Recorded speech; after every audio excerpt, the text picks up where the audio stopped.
3/4/2019 என்று என்னிடம் என் தேவநாயக கர்த்தர் கடவுள் இடத்துக்கு தரிசனத்தை இப்போ நீங்க கேட்கலாம்.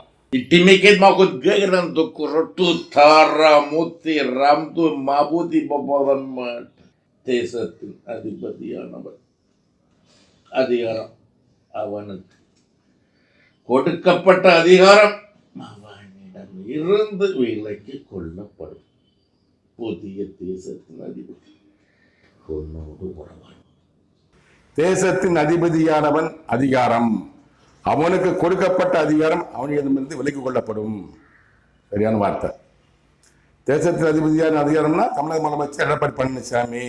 எடப்பாடி பழனிசாமி கொடுக்கப்பட்ட கவனம் கொடுத்தாரு அதிகாரம். முதலமைச்சர் பதவி எடப்பாடி பழனிசாமியிடமிருந்து விலக்கிக் கொள்ளப்படும். விலக்கப்படும் இன்னொரு ஆள் கொடுக்கப்படும். அது சொல்றாரு. புதிய தேசத்தின் அதிபதி உன்னோடு உறவாடுவான். புதிய தேசத்தின் அதிபதினா அப்போ வந்து முதலமைச்சர் வந்தது மு க ஸ்டாலின். மு க ஸ்டாலின் தான் முதலமைச்சர் என்று